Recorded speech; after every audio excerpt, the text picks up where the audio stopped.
2024 അതായത് ഈ വർഷം കേരളത്തിൽ നിന്ന് ഒരാൾ മണാലി പോയിട്ട് തിരിച്ച് കേരളത്തിലേക്ക് എത്തുമ്പോൾ അയാൾക്ക് ടോട്ടൽ എത്ര രൂപ ചെലവ് വരും? അതുപോലെ തന്നെ എത്ര ദിവസമാണ് നമുക്ക് മണാലി പോകുമ്പോൾ ഒരാൾക്ക് വേണ്ടി വരുന്നത്? ഏത് സമയത്താണ് നമ്മൾ മണാലി പോകേണ്ടത്? മഞ്ഞ് കാണാൻ വേണ്ടിയിട്ട് പോകേണ്ട സമയം ഏതാണ്? ഏത് സമയത്താണ് നമ്മൾ മണാലി പോകാൻ പാടില്ലാത്തത്? ചീപ്പസ്റ്റ് ആയിട്ട് മണാലിയിലേക്ക് പോകാൻ പറ്റില്ല ഏറ്റവും നല്ല ഓപ്ഷൻ ഏത് എന്നുള്ളതൊക്കെ നമ്മൾ ഈ വീഡിയോക്ക് ഇടയ്ക്കും അവസാനമായിട്ടൊക്കെ പറയുന്നുണ്ട്. അപ്പോൾ അതുകൊണ്ട് തന്നെ ഈ വീഡിയോ നിങ്ങൾ സ്കിപ്പ് ചെയ്ത് കാണാം. ഫബീറാണ്, വെൽക്കം ബാക്ക് FJ Vlogs.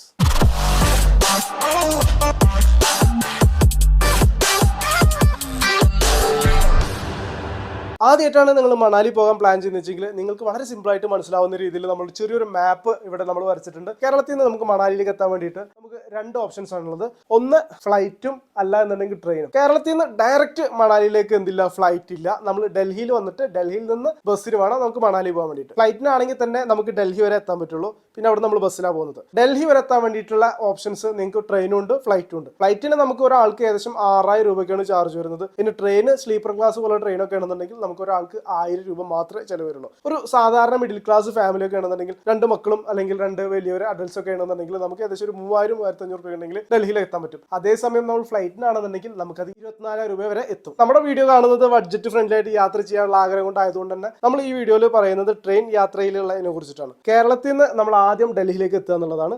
ഡൽഹിയിൽ എത്തിയിട്ട് അവിടുന്ന് നമ്മൾ മണാലിയിലേക്ക് പോകുന്നുള്ളത്. കേരളത്തിൽ നിന്ന് നമുക്ക് ഡൽഹിയിലേക്ക് എത്താൻ വേണ്ടിയിട്ട് ട്രെയിൻ ആണെന്നുണ്ടെങ്കിൽ 2 ദിവസമാണ് നമുക്ക് വേണ്ടി വരുന്നത്. ഇനി ഡൽഹിയിൽ നിന്ന് നമുക്ക് മണാലി പോവാണെന്നുണ്ടെങ്കിൽ നമുക്ക് ഏകദേശം ഒരു 13.5 മണിക്കൂർ യാത്രയാണ് നമുക്ക് വേണ്ടി വരുന്നത്. കേരളത്തിൽ നിന്ന് ഒരു തിങ്കളാഴ്ച ഉച്ചയോട് കൂടിയിട്ടാണ് നമ്മൾ ട്രെയിനിൽ കയറണമെങ്കിൽ ചൊവ്വ ബുധനാഴ്ച ഉച്ചയോട് കൂടിയിട്ട് നമ്മൾ ഡൽഹിയിലെത്തും. എല്ലാ ദിവസവും വൈകുന്നേരം 5 മണിക്കാണ് ഡൽഹിയിൽ നിന്ന് മണാലിക്കുള്ള വോൾ ബസ് അവൈലബിൾ ആയിട്ടുള്ളത്. വൈകുന്നേരം 6 മണിയോട് കൂടിയിട്ട് നമ്മൾ ഡൽഹിയിൽ നിന്ന് കയറി കഴിഞ്ഞാൽ പിറ്റേ ദിവസം രാവിലെ ഒരു 10 മണിയോട് കൂടിയിട്ട് നമ്മൾ മണാലിയിലെ വോൾ ബസ് സ്റ്റാൻഡിൽ എത്തുക എന്നുള്ളതാണ്. അപ്പോൾ മണാലിയിൽ നമുക്ക് ടോട്ടൽ എത്ര ദിവസം വേണ്ടി വരുന്നത് വെച്ചാൽ നമുക്ക് കറക്റ്റ് 3 ദിവസമാണ് നമുക്ക് വേണ്ടി വരുന്നത്. തിങ്കളാഴ്ച രാവിലെ നാട്ടിൽ നിന്ന് കയറിയ നമ്മളൊരു ബുധനാഴ്ചയോട് കൂടി ഡൽഹിയിൽ എത്തി കഴിഞ്ഞാൽ ബുധനാഴ്ച രാത്രി ഫുള്ള് യാത്ര ചെയ്ത് കഴിഞ്ഞാൽ വ്യാഴാഴ്ച രാവിലെ നമ്മൾ മണാലിയിൽ എത്തുകയാണ്. വ്യാഴാഴ്ച ഫുള്ള് മണാലിയിലും അതുപോലെ വെള്ളിയാഴ്ച ഫുള്ള് മണാലിയിലും ശനിയാഴ്ച ഫുള്ള് മണാലിയിൽ നിന്നിട്ട് രാത്രി നമ്മൾ അവിടെ നിന്ന് കയറി കഴിഞ്ഞാൽ ഞായറാഴ്ച രാവിലെയോട് കൂടിയിട്ട് നമ്മൾ ഡൽഹിയിലേക്ക് എത്തും. ഡൽഹിയിൽ നിന്ന് പോകുന്നത് പോലെ തന്നെയാണ് മണാലിയിൽ നിന്ന് തിരിച്ച് ഡൽഹിക്കുള്ള ബസ്സും വൈകുന്നേരം 5 മണി വരെയാണ്. ഡൽഹിയിൽ നിന്ന് തിങ്കൾ ചൊവ്വ നമ്മൾ യാത്ര ചെയ്ത് കഴിഞ്ഞാൽ നമ്മൾ നമ്മുടെ നാട്ടിലേക്ക് എത്തുകയാണ്. അങ്ങനെ നോക്കുമ്പോൾ നമ്മൾ മണാലിയിലേക്ക് മാത്രമാണ് ബൈ ട്രെയിനാണ് നിങ്ങൾ പോകണമെങ്കിൽ നിങ്ങൾക്ക് ടോട്ടൽ 8 ദിവസമാണ് നിങ്ങൾക്ക് വേണ്ടി വരുന്നത്. ഇനി മഞ്ഞ് കാണാൻ വേണ്ടിയിട്ട് മണാലിയിലേക്ക് പോകേണ്ട ടൈം എന്ന് പറയുമ്പോൾ ഒരു നവംബർ അവസാനത്തോടെയും ഏപ്രിൽ മെയ് വരെയുള്ള മാസങ്ങളിലൊക്കെ നിങ്ങൾ പോവുകയാണെങ്കിൽ മഞ്ഞ് മണാലി പോയാൽ കാണാൻ പറ്റും. പിന്നെ നമ്മൾ വിട്ടുപോയൊരു പോയിന്റ് എന്താണ് സീസൺ എന്നുള്ളതാണ്. സീസൺ എന്ന് പറഞ്ഞു കഴിഞ്ഞാൽ മണാലിയിൽ ഇപ്പോൾ സീസണാണ്, ഈ സമയത്ത് മണാലി സീസണാണ്. അങ്ങനെ നമ്മൾ പലപ്പോഴും പറയുന്നത് കേട്ടിട്ടുണ്ട്. 2 സീസണാണ് മണാലിയിൽ മെയിനായിട്ട് വരുന്നത്. ഡിസംബർ 20-നും ജനുവരി 10-നും ഇടയ്ക്കുള്ള ഒരു ടൈമും മറ്റൊന്ന് ഏപ്രിൽ 15-നും ഒരു ജൂൺ അവസാനമൊക്കെ വരെയുള്ള ഒരു സീസൺ. അങ്ങനെ 2 ഘട്ടങ്ങളിലായിട്ടാണ് സീസൺ അവൈലബിൾ ആയിട്ടുള്ളത്. ഡിസംബർ 20-നും ജനുവരി 10-നും എന്ന് പറയുന്നത് നമ്മൾ ക്രിസ്മസ് വെക്കേഷൻ ഒക്കെ ആയതുകൊണ്ട് ഒരുപാട് പേര് മണാലിക്ക് വരുന്നതുകൊണ്ടും അവിടെ ഒരുപാട് റഷ് ഉള്ളതുകൊണ്ടും ന്യൂ ഇയർ ക്രിസ്മസ് കാര്യങ്ങളൊക്കെ ഉള്ളതുകൊണ്ടും അവിടുത്തെ സീസൺ ആയിട്ടാണ് ഇത് കണക്കാക്കപ്പെടുന്നത്. ഈ ഒരു സമയത്തുള്ള പ്രധാനപ്പെട്ട പ്രശ്നം എന്ന് വെച്ചാൽ ഡൽഹിയിൽ നിന്ന് മണാലിക്കുള്ള വോൾവേഴ്സ് ടിക്കറ്റ് 1000 രൂപയാണെന്നുണ്ടെങ്കിൽ ഈ ഒരു പീരീഡിൽ നിങ്ങൾ പോവുകയാണെങ്കിൽ അത് 2000 ആവും. ഇനിയിപ്പോൾ റൂം നിങ്ങൾ 1000-1200 കൊടുക്കുന്ന റൂം ഞാൻ ഈ പറഞ്ഞ 2 സീസണിലാണ് നിങ്ങൾ പോകുന്നതെങ്കിൽ ആ റൂമിന് നേരെ ഡബിൾ ആയിരിക്കും ചാർജ് ഉണ്ടാവുക. അതുപോലെ തന്നെ ഒരുപാട് പേര് ഈ ഒരു സമയത്ത് മണാലിയിൽ ഉണ്ടാവും. അപ്പോൾ അതുകൊണ്ട് തന്നെ നമുക്ക് നല്ല വൃത്തിക്ക് കാഴ്ചകൾ കാണാനും പറ്റില്ല. ആക്ടിവിറ്റീസ് ആയാൽ പോലും ഡബിൾ ചാർജ് ആയിരിക്കും.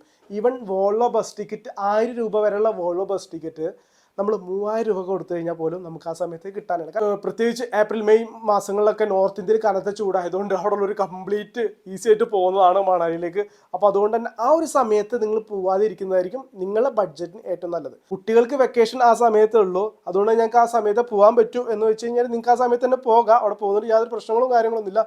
നല്ല ട്രാഫിക് ഉണ്ടായിരിക്കും. വിചാരിച്ച രീതിയിൽ കാഴ്ചകളൊന്നും ചിലപ്പോൾ കാണാൻ പറ്റിയെന്ന് വരില്ല. ഇതുകൂടാണ്ട് നിങ്ങൾക്ക് ഡബിൾ എക്സ്പെൻസ് നിങ്ങൾ വഹിക്കേണ്ടതുണ്ടായിരിക്കും. ഇനി നമുക്ക് കേരളത്തിൽ നിന്ന് ഒരാൾ മണാലിയിലേക്ക് പോയിട്ട് തിരിച്ച് വരുമ്പോൾ ഏകദേശം എത്ര രൂപ എന്നതിനെ കുറിച്ചിട്ടാണ് നമ്മൾ ഇനി കാൽക്കുലേറ്റ് ചെയ്യാൻ പോകുന്നത്. നമ്മൾ നേരത്തെ പറഞ്ഞു നമുക്ക് ആദ്യത്തെ ഒരു ഘട്ടം എന്ന് പറയുന്നത് കേരളത്തിൽ നിന്ന് നമ്മൾ ഡൽഹിയിലേക്ക് എത്തുക എന്നുള്ളതാണ്. രണ്ടാമത്തെ ഒരു ഘട്ടമാണ് നമ്മൾ ഡൽഹിയിൽ നിന്ന് മണാലിയിലേക്കുള്ളതെന്ന് പറഞ്ഞു.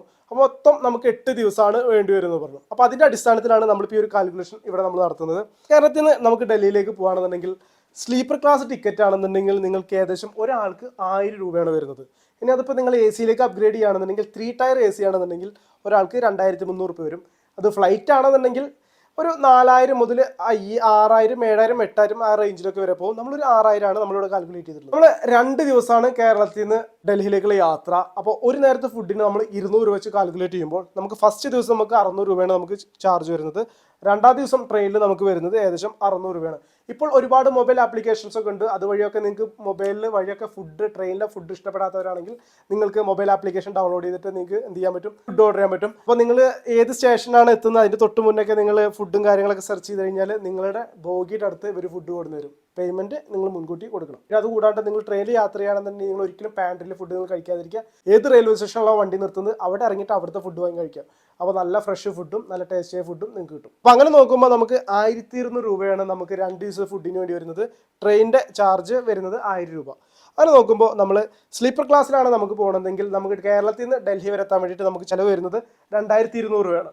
അപ്പോൾ തിരിച്ച് നാട്ടിലേക്ക് പോകണമെന്നുണ്ടെങ്കിൽ ഇൻറ്റു 2 ആക്കുമ്പോൾ നമുക്ക് 4400 രൂപയാണ് നമ്മൾ കേരളത്തിൽ നിന്ന് ഡൽഹി വന്നിട്ട് ഡൽഹിയിൽ നിന്ന് തിരിച്ച് കേരളത്തിലേക്ക് പോകാൻ വേണ്ടിയിട്ട് നമുക്ക് ടോട്ടൽ ചിലവ് വരുന്നത്. ഇനി അതിപ്പോൾ ഒരു AC ട്രെയിനിലാണ് നിങ്ങൾ യാത്ര ചെയ്യണമെങ്കിൽ നിങ്ങൾക്ക് AC ടിക്കറ്റായ 2300, അതുപോലെ ഫുഡിൻ്റെ 1200 കൂട്ടി 3500 റിട്ടേൺ അടക്കം ആകുമ്പോൾ നമുക്ക് ഏകദേശം 7000 രൂപ നമുക്ക് ചിലവ് വരുന്നുണ്ട്. ഇനി ഫ്ലൈറ്റ് ആണെന്നുണ്ടെങ്കിൽ നമ്മൾ ഒരാൾക്ക് അപ്പ് ആൻഡ് ഡൗൺ പോകുമ്പോൾ ഏകദേശം മിനിമം 12000 രൂപ അടുത്ത് നമുക്ക് വേണ്ടി വരും. ഡൽഹി ടു മണാലി കാൽക്കുലേഷൻ ഞാൻ 2 രീതിയിലാണ് ഇവിടെ കാൽക്കുലേറ്റ് ചെയ്യുന്നത്. ഒന്ന് നമുക്ക് നോർമലായിട്ട് വരുന്ന ഒരു ചാർജും, മറ്റൊന്ന് നമ്മൾ ആളുടെ എണ്ണം കൂടുന്നതിനനുസരിച്ചിട്ട് നിങ്ങൾക്ക് ചിലവ് കുറക്കാൻ പറ്റിയിട്ടുള്ള ഒരു ചാർജും. അങ്ങനെ 2 രീതിയിലാണ് ഞാൻ എന്ത് ചെയ്യുന്നത് ഇവിടെ കാൽക്കുലേറ്റ് ചെയ്യുന്നത്. ഡൽഹിയിൽ നിന്ന് മണാലിയിലേക്കുള്ള ഒരു വോൾവോ ബസ്സിൻ്റെ ടിക്കറ്റ് എന്ന് പറയുന്നത് 1000 മുതൽ 1500 രൂപ വരെയാണ്. അപ്പോൾ ഒരു ആവറേജ് നമ്മൾ നോക്കുമ്പോൾ 1250 നമ്മളിവിടെ കാൽക്കുലേറ്റ് ചെയ്തിട്ടുള്ളത്. അപ്പോൾ അപ്പ് ആൻഡ് ഡൗണും കൂട്ടിയിട്ട് നമുക്ക് 2500 രൂപ വരും. പിന്നെ ഫുഡ് മണാലിയിൽ നല്ല തണുപ്പൊക്കെ ആയതുകൊണ്ട് തന്നെ നമുക്ക് ഇടയ്ക്കിടയ്ക്ക് ചൂട് മാഗിയൊക്കെ കഴിക്കാൻ വേണ്ടിയിട്ടുള്ള ആഗ്രഹങ്ങളൊക്കെ കൂടി വരും. അതുപോലെ ചായ കുടിക്കാനൊക്കെ വരും. അങ്ങനെ നോക്കുമ്പോൾ ഒരു നേരത്തെ ഫുഡിന് ഞാൻ 300 രൂപ എന്ന രീതിയിലാണ് കാൽക്കുലേറ്റ് ചെയ്തിട്ടുള്ളത്.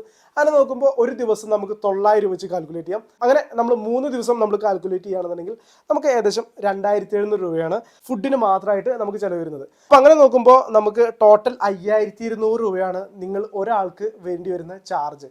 ഫുഡ് മണാലിക്ക് അങ്ങോട്ട് പോകാനും തിരിച്ച് വരാനുള്ള ചാർജ്. അടുത്ത ഒരു ചാർജിന്റെ ഘട്ടം എന്ന് പറയുന്നത് ഡിമിനിഷിംഗ് ആണ്. അതായത് നിങ്ങൾ ആളുടെ എണ്ണം കൂടുന്നതിനനുസരിച്ച് നിങ്ങൾക്ക് ഈ ഒരു പ്രൈസ് നിങ്ങൾക്ക് ഷെയർ ചെയ്യാൻ പറ്റും. ഒരു കുഴപ്പമില്ലാത്തൊരു സ്റ്റാൻഡേർഡ് റൂമൊക്കെ നമുക്ക് കിട്ടണമെന്നുണ്ടെങ്കിൽ ഒരു 1000 മുതൽ ഏകദേശം 2000 വരെയൊക്കെ നമുക്ക് കൊടുക്കേണ്ടതുണ്ട്. അപ്പോൾ ഞാനൊരു ദിവസത്തെ റൂമിന് ഞാൻ കാൽക്കുലേറ്റ് 1500 രൂപയാണ്. നമുക്ക് 2 നൈറ്റാണ് നമ്മൾ മണാലിയിൽ എന്ത് ചെയ്യേണ്ടത്, സ്റ്റേ ചെയ്യേണ്ടി വരുന്നത്. നമ്മൾ ആദ്യം പറഞ്ഞു നമ്മൾ ഇന്ന് പുലർച്ചെ ഇപ്പോൾ മണാലിയിൽ എത്തുകയാണെന്നുണ്ടെങ്കിൽ ഇന്ന് അവിടെ സൈറ്റ് സീനൊക്കെ പോയിട്ട് ഇന്ന് രാത്രി അവിടെ താമസിച്ചിട്ട് നാളെ കംപ്ലീറ്റ് മണാലിയിൽ കറങ്ങിയിട്ട് നാളെ നൈറ്റ് മണാലിയിൽ താമസിച്ചിട്ട് മറ്റന്നാൾ ഫുള്ള് മണാലിയിൽ കറങ്ങിയിട്ട് വൈകുന്നേരത്തോട് കൂടിയിട്ട് നമ്മൾ ഡൽഹിയിലേക്ക് തിരിച്ചു വരികയാണ്.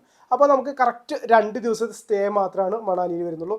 അപ്പോൾ ഒരു ദിവസത്തെ റൂമിന് 1500 കാൽക്കുലേറ്റ് ചെയ്യുമ്പോൾ നമ്മൾ 2 ദിവസത്തിന് നമുക്ക് 3000 രൂപയാണ് ചാർജ് വരുന്നത്. പിന്നെ വരുന്നത് സൈറ്റ് സീന്. നമ്മൾ ഫസ്റ്റ് ദിവസം സൈറ്റ് സീന് നമ്മൾ ഏകദേശം ഒരു 1000 രൂപ നമ്മുടെ വണ്ടിക്ക് വേണ്ടി വരും. രണ്ടാമത്തെ ദിവസമാണെന്നുണ്ടെങ്കിൽ നമുക്ക് ഏകദേശം 2000 രൂപ വേണ്ടി വരും. മൂന്നാം ദിവസം നമ്മൾ മണാലിയിൽ നിന്ന് കുളുവിലേക്ക് പോയിട്ട് റിവർ റാഫ്റ്റിംഗ്, പാരാഗ്ലൈഡിംഗ് മുതലുള്ള ആക്ടിവിറ്റി ചെയ്യുന്ന ദിവസമാണ്. അപ്പോൾ ഒരു സമയത്ത് നമുക്ക് ഏകദേശം 2000 രൂപ വണ്ടിക്ക് ചാർജ് വരും. അങ്ങനെ നോക്കുമ്പോൾ നമ്മൾ 2 ദിവസം റൂം റെൻറ്റും അതുപോലെ 3 ദിവസം സൈറ്റ് സീനും കൂട്ടിയിട്ട് നമുക്ക് 8000 രൂപയാണ് ഒരാൾക്ക് ചിലവ് വരുന്നത്. അത് നമ്മൾ നേരത്തെ പറഞ്ഞതുപോലെ നമ്മൾ ഒരിക്കലും ഒറ്റയ്ക്കായിരിക്കില്ല യാത്ര ചെയ്യുക, കൂടെ വൈഫോ അല്ലെങ്കിൽ ഫ്രണ്ട്സോ ആരെങ്കിലുമൊക്കെ ഉണ്ടാവും. അപ്പോൾ അവരുടെ എണ്ണം അനുസരിച്ചിട്ട് നമുക്ക് ഈ ഒരു കോസ്റ്റിനെ ഡിവൈഡ് ചെയ്യാൻ പറ്റും. നമ്മളൊരു ആവറേജ് 2 പേരായതുകൊണ്ട് ഞാൻ ഈ ഒരു കോസ്റ്റിനെ 8000 നമുക്ക് 2 ആയിട്ട് ഡിവൈഡ് ചെയ്ത് കഴിഞ്ഞാൽ ഒരാൾക്ക് നമ്മൾ 4000 രൂപയാണ് ചാർജ് വരുന്നത്. ഇനിയാണ് നമ്മൾ മെയിനായിട്ടുള്ള പോയിന്റ് വരുന്നത്. കേരളത്തിൽ നിന്ന് ഒരാൾ മണാലി പോയിട്ട് തിരിച്ച് കേരളത്തിലേക്ക് എത്തുമ്പോൾ ടോട്ടൽ എത്ര രൂപ ചിലവ് വരും. നമ്മൾ കേരളത്തിൽ നിന്ന് ഡൽഹിയിലേക്കുള്ള യാത്ര, അപ്പ് ആൻഡ് ഡൗൺ യാത്ര നമ്മൾ നേരത്തെ കാൽക്കുലേറ്റ് ചെയ്തു 4400 രൂപയാണ്. നമ്മളിപ്പോൾ ഡൽഹിയിൽ ട്രെയിൻ ഇറങ്ങി കഴിഞ്ഞാൽ നമ്മൾ വോൾവോ ബസ് കിട്ടുന്ന സ്ഥലത്തേക്ക് നമുക്ക് യാത്ര ചെയ്യേണ്ടതുണ്ട്. അങ്ങോട്ടേക്ക് നമ്മൾ യാത്ര ചെയ്യുകയാണെങ്കിൽ ഒരു ഓട്ടോക്ക് നമ്മൾ 300 രൂപ വെച്ച് നമ്മൾ കൊടുക്കേണ്ടതുണ്ടാവും. അപ്പോൾ അങ്ങനെ നോക്കുമ്പോൾ നമുക്ക് ആ ഒരു 300 ഞാനിവിടെ ആഡ് ചെയ്തിട്ടുണ്ട്. ഇത് കൂടാണ്ട് ഡൽഹിയിൽ നിന്ന് മണാലി പോയിട്ട് തിരിച്ച് ഡൽഹിയിലേക്ക് എത്താൻ വേണ്ടിയിട്ടുള്ള ഒരു കോസ്റ്റ് നമ്മളിവിടെ 2 പേരുണ്ടെന്നുണ്ടെങ്കിൽ ഒരാൾക്ക് 4000 രൂപ എന്ന് പറഞ്ഞു. ആ ഒരു 4000വും അതുപോലെ തന്നെ നമ്മളെ ബസ് ടിക്കറ്റ് ഫുഡും കൂടിയിട്ടുള്ള 5200 കൂട്ടിയിട്ടുള്ള 9200 രൂപയാണ് ഡൽഹിയിൽ നിന്ന് മണാലി പോയിട്ട് തിരിച്ച് ഡൽഹിയിലേക്ക് എത്താൻ വേണ്ടിയിട്ട് നമുക്ക് ടോട്ടൽ ചിലവ് വരുന്നത്. അങ്ങനെ നോക്കുമ്പോൾ കേരളത്തിൽ നിന്നാണ് നമ്മൾ പോകുന്നതെങ്കിൽ നമുക്ക് ടോട്ടൽ വരുന്നത് 13900 രൂപയാണ് ഒരാൾക്ക് ചിലവ് വരുന്നത്. ഇതിൽ നിങ്ങൾക്ക് റൂമും അതുപോലെ ഫുഡൊക്കെ അഡ്ജസ്റ്റ് ചെയ്തിട്ടും ബാച്ചിലേഴ്സൊക്കെ ആണെങ്കിൽ അഡ്ജസ്റ്റ് ചെയ്തിട്ടൊക്കെ നിങ്ങൾക്ക് ഒന്നും കൂടി ചെറിയ രീതിയിലൊക്കെ ചിലവ് കുറക്കാൻ പറ്റും. ഇനി ഫാമിലിയാണ് നിങ്ങൾ പോകുന്നതെങ്കിൽ നിങ്ങൾക്ക് ഈ ഒരു 13999 രൂപനെ എങ്ങനെ കുറക്കാം എന്നതിനെ കുറിച്ചിട്ടാണ് ഞാൻ ഈ ഒരു വീഡിയോയിലൂടെ നിങ്ങൾക്ക് ടിപ്പായിട്ട് ഞാൻ പറഞ്ഞുതരാൻ പോകുന്നത്. അതായത് നമുക്ക് ഈ ഒരു എക്സ്പെൻസ് ഒന്നും നമുക്ക് ഒരിക്കലും കുറക്കാൻ പറ്റില്ല. ഇത് കൂടാനേ നമുക്ക് പറ്റൂ. ഫാമിലിയൊക്കെ ആകുമ്പോൾ എക്സ്പെഷ്യലി നമുക്ക് ഈ ഒരു ട്രെയിൻ യാത്ര സ്ലീപ്പർ പറ്റില്ല. അതുകൊണ്ട് നമുക്ക് ചിലപ്പോൾ AC വേണമെന്ന് വിചാരിച്ച് നമുക്ക് AC യിലേക്ക് കൺവേർട്ട് ചെയ്യുമെങ്കിൽ ഈ ഒരു കോസ്റ്റ് നമുക്ക് 7000 മാറുകയാണ്. കേരളത്തിൽ നിന്ന് ഡൽഹിയിലേക്കും ഡൽഹിയിൽ നിന്ന് കേരളത്തിലേക്കുള്ള യാത്രയിൽ നമുക്ക് പ്രത്യേകിച്ച് കോസ്റ്റ് ഒന്നും കൺട്രോൾ ചെയ്യാനും നമുക്ക് പറ്റില്ല. പിന്നുള്ളത് ഡൽഹിയിൽ നിന്ന് മണാലിയിലേക്കും തിരിച്ച് ഡൽഹിയിലേക്ക് എത്തുന്ന രീതിയിലുള്ള ഒരു എക്സ്പെൻസിനാണ്. ഡൽഹിയിൽ നിന്ന് മണാലി പോയിട്ട് തിരിച്ച് ഡൽഹിയിലേക്ക് എത്താൻ വേണ്ടിയിട്ട് ഒരാൾക്ക് നമ്മൾ കൊടുക്കേണ്ടത് 9200 രൂപയാണെന്ന് പറഞ്ഞു. ഈ ഒരു എക്സ്പെൻസ് ആണ് നമുക്ക് പ്രധാനമായിട്ട് നമുക്ക് കുറയ്ക്കാൻ പറ്റുന്നത്. അതൊരു കാരണം എന്ന് വെച്ച് കഴിഞ്ഞാൽ ഡൽഹിയിൽ നിന്ന് മണാലി പോയിട്ട് തിരിച്ച് ഡൽഹിയിലേക്ക് എത്താൻ പറ്റുന്ന ഒരുപാട് മണാലി പാക്കേജസ് അവൈലബിൾ ആണ്. 4400 രൂപയൊക്കെ ഡൽഹിയിൽ നിന്ന് നിങ്ങൾ പിക്ക് ചെയ്തിട്ട് മണാലിയിൽ പോയിട്ട് 3 ദിവസം അവിടെ സ്പെൻഡ് ചെയ്തിട്ട് തിരിച്ച് ഡൽഹിയിലേക്ക് പാക്കേജസ് ഇന്ന് അവൈലബിൾ ആണ്. ഓൾമോസ്റ്റ് എല്ലാ കാര്യങ്ങളും ഈ ഒരു പാക്കേജിൽ ഇൻക്ലൂഡഡ് ആണ്. 3 ദിവസത്തെ ലഞ്ചും 1 ദിവസത്തെ ബ്രേക്ക്ഫാസ്റ്റും 1 ദിവസത്തെ ഡിന്നറും ഒഴിച്ച് ബാക്കി കംപ്ലീറ്റ് കാര്യങ്ങൾ ആ ഒരു പാക്കേജിൽ ഇൻക്ലൂഡഡ് ആണ്. ഈ ഒരു പാക്കേജ് ഒക്കെ നിങ്ങൾക്ക് ബുക്ക് ചെയ്യണം എന്നുണ്ടെങ്കിൽ 9946 65 99 15 നമ്പറിൽ വാട്സപ്പ് ചെയ്യുക. നിങ്ങളുടെ ഫ്രണ്ട്സൊക്കെ ആരെങ്കിലുമൊക്കെ ഈ വരുന്ന വിന്റർ സീസണിലോ അല്ലെങ്കിൽ ഈ വർഷമൊക്കെ മണാലിയിലേക്ക് പോകാനുള്ള പ്ലാനായിട്ട് നടക്കുന്നുണ്ടെങ്കിൽ അവർക്കൊക്കെ വീഡിയോ നിങ്ങൾ ഇപ്പോൾ തന്നെ ഷെയർ ചെയ്ത് കൊടുക്കുക. ഇതുപോലുള്ള ട്രാവൽ ബഡ്ജറ്റ് വീഡിയോസിന് വേണ്ടിയിട്ട് FJ വ്ളോഗ്സിനെ കൊണ്ട് ഫോളോ ചെയ്യുക.